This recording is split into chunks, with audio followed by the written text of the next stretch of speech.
From Montana's news leader, this is the MTN Noon News.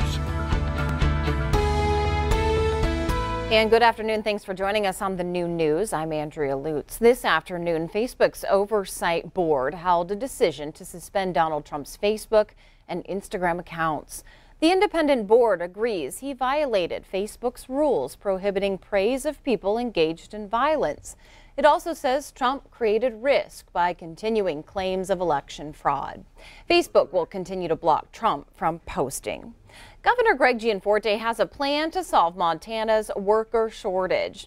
Anyone who's still out of work could receive $1,200 if they get a new job. To be eligible, though, workers must keep their new position for at least a month. Gianforte says Montana is opting out of federal programs for unemployment benefits.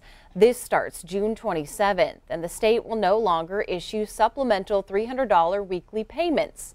And federal pandemic benefits will no longer be available to self-employed individuals unable to work due to COVID-19. With more Americans hitting the road, gas prices are on the rise. And at the same time, there are concerns about gas deliveries and how they could be slowed because of a trucker shortage. Nichelle Medina reports.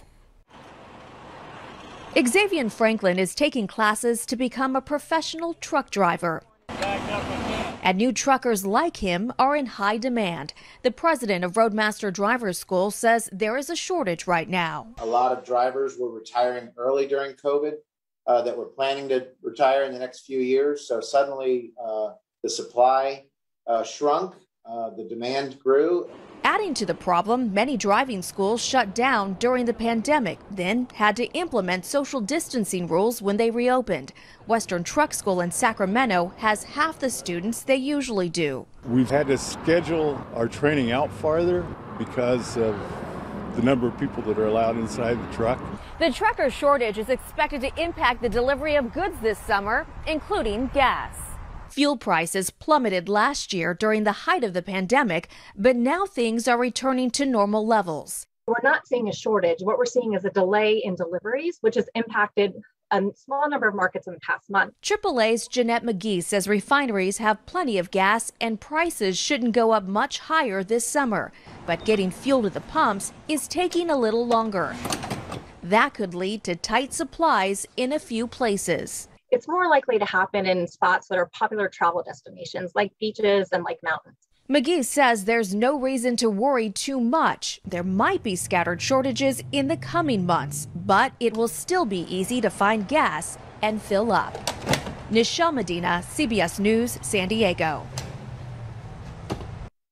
Okay, and now we're checking in on the weather. A lot of people are looking forward to summer and hitting the road. Well, yeah, tomorrow will be a great day to get outdoors. Yeah. Today, not too bad if you're in the western part of the state. In fact, let's go ahead and take a look at our conditions right now and our temperatures.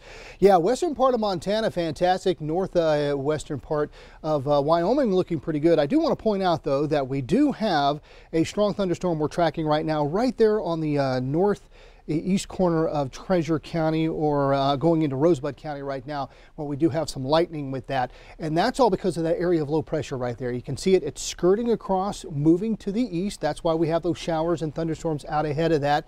But as we go along this evening, that high pressure you see there off to our southwest and to our northwest, that will take over tomorrow. So we've got some really nice weather for Thursday, but unfortunately it doesn't last. I'll tell you what we're looking at weekend-wise coming up. Andrea. Okay, Miller, thanks so much. Thousands of Montana businesses, many of which are in agriculture, no longer need to worry about paying a business equipment tax. MTN's Keely Van Middendorf has more on a new bill just signed by Governor Greg Gianforte.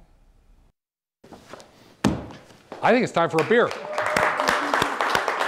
On Tuesday, Governor Greg Gianforte signed the Business Investment Grows, or Big Jobs Act, in front of the bill's sponsor and Fort Benton business community leaders. The new law triples the exemption under the business equipment tax from $100,000 to $300,000. That'll take about over 3,500 businesses off the tax rolls in Montana, simplify the paperwork, and give them more money to invest back to hire more employees, buy more equipment, expand, and invest back in their businesses. Republican Representative Josh Casimir of Fort Benton says the bill passed on party votes, but believes it will benefit bottom lines in every county. Big to restaurants, breweries, farms and ranches, businesses all across all the state construction.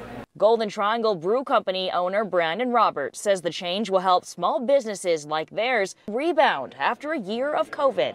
You're easing some of those financial burdens on your businesses, especially when you're trying to reopen and normalize as best we can, or whatever that means in this climate here. The governor told MTN News Tuesday this was part of Republicans' overall plan to lower taxes in the state. We delivered broad-based property tax relief in this session. We lowered personal income tax. We also shifted the corporate tax to put an increased burden on out-of-state companies and lower the burden on corporations that have people and property here in Montana. In Fort Benton, Keely Middendorp, MTN News.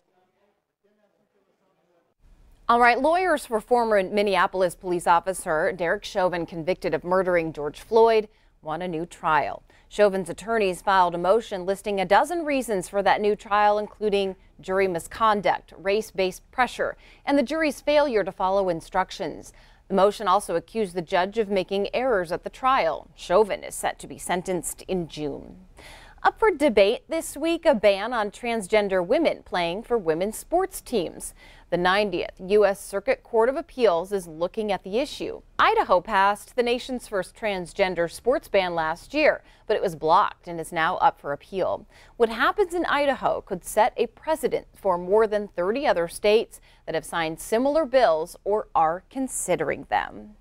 If you see Montana Department of Transportation crews cutting holes in the middle of your local highway this summer, there is a reason for that. As MTN's Dennis Bragg reports, it's all in an effort to increase safety on our busy two-lane highways.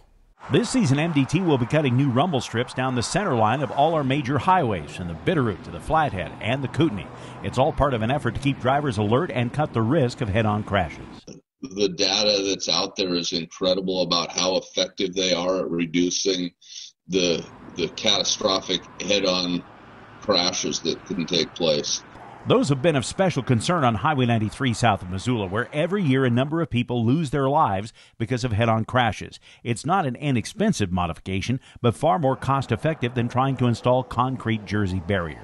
And to be precise, these aren't really rumble strips like we've had on the shoulders for years. These are mumble strips, which is a quieter variant.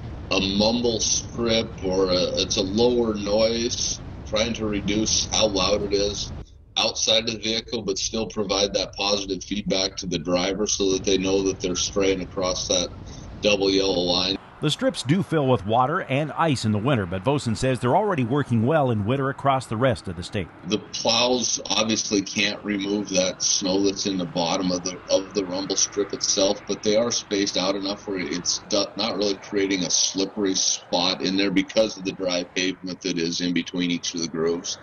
And I asked Vosen about whether the holes could cause pavement to break up sooner.